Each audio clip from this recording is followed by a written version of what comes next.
Assalamualaikum warahmatullahi wabarakatuh. Apa kabar Sobat Travel? Ketemu lagi dengan saya Zain di Imbaran PF Channel.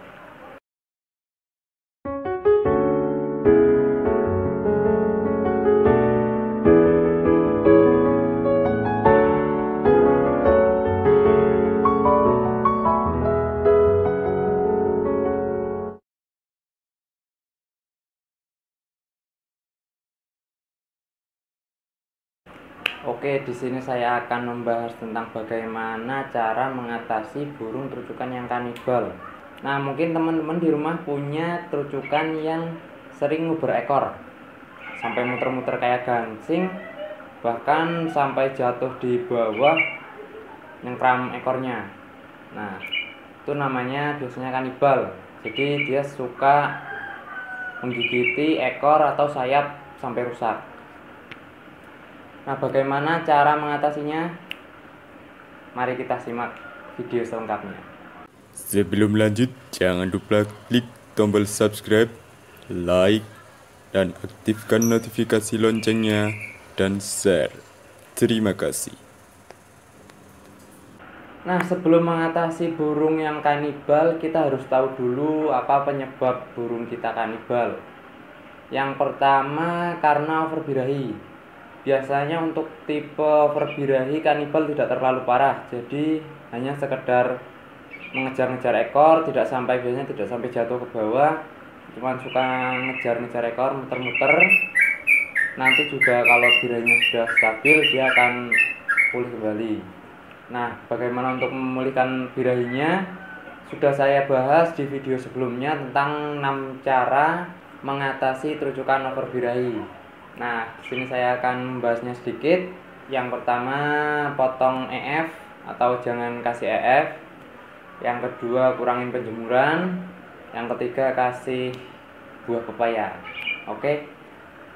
Nah, kebetulan terucukan saya ini birahinya sudah parah.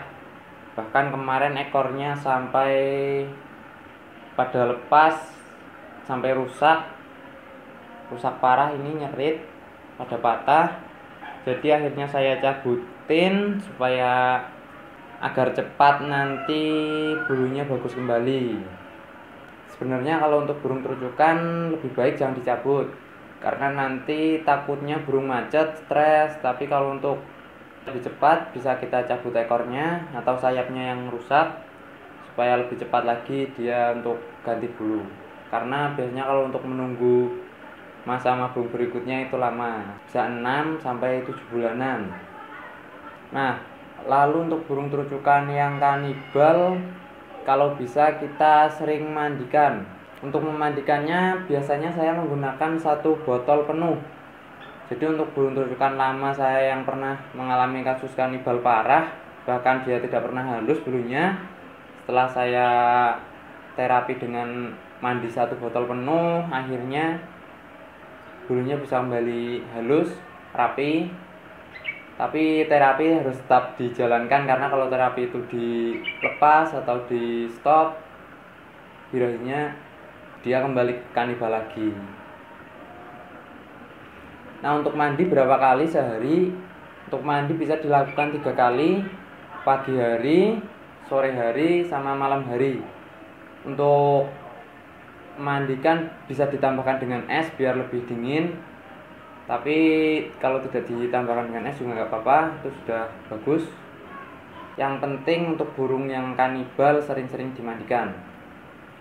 Nah, yang kedua, kanibal karena kutu. Biasanya burung terucukan bisa juga menggigiti bulunya karena ada kutunya. Jadi kita harus tahu dulu apa penyebab burung terucukan kita kanibal. Apabila burung terucukan kita kanibal karena kutu, kita bisa melakukan beberapa terapi untuk menghilangkan kutunya. Contohnya dengan memandikan dengan air bekas cucian beras, atau kalau di Jawa mengatakan banyu pususan, gitu kan. Nah, itu banyu pususan atau bekas cucian beras bisa kita gunakan untuk memandikan terucukan.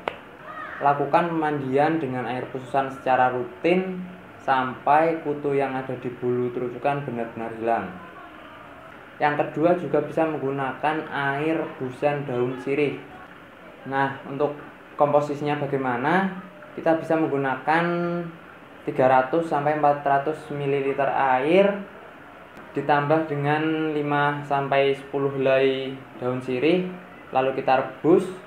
Nah, air rebusannya itu nanti buat memandikan burung terujukan. Obat kutu yang alami seperti ini jadi sifatnya tidak instan. Teman-teman bisa lebih bersabar, mungkin tidak cukup 1 atau 2 kali langsung hilang, tapi ada prosesnya. Kalau untuk yang instan, teman-teman bisa cari obat kutu di warung-warung banyak, mulai dari Nokutu, Sampo Jati Jajar, dan yang lain sebagainya. Nah, lalu cara apa untuk mengatasi terujukan yang memang karakternya kanibal? Kalau saya pribadi dulu waktu menangani karakter yang benar-benar kanibal, jadi dia kalau lihat ekor nguber terus, bisa kita lakukan pengkerodongan. Lakukan pengkerodongan dengan kerodong yang tebal supaya burung terujukan tidak sering melihat ekornya, atau menghindari burung terujukan supaya melihat ekornya dengan jelas. Karena ketika burung terujukan saya dulu melihat ekornya, dia pasti langsung muter, langsung mengejar ekornya sampai ekornya tidak pernah halus. Teman-teman juga bisa memandikannya dengan air brotowali atau air yang dicampurkan dengan brotowali. Itu kan sifatnya pahit, jadi ketika kita memandikan burung terujukan dengan air itu, burung terujukan ketika dia merapikan bulu, dia akan merasakan pahit dan memberikan efek jera ke burung terujukan itu sendiri. Nah, kalau di tempat kalian susah mencari brotowali, bisa juga menggunakan biji mahoni. Biji mahoni yang berwarna putih bisa kita potong menjadi 3 atau 4 bagian, campurkan dengan air.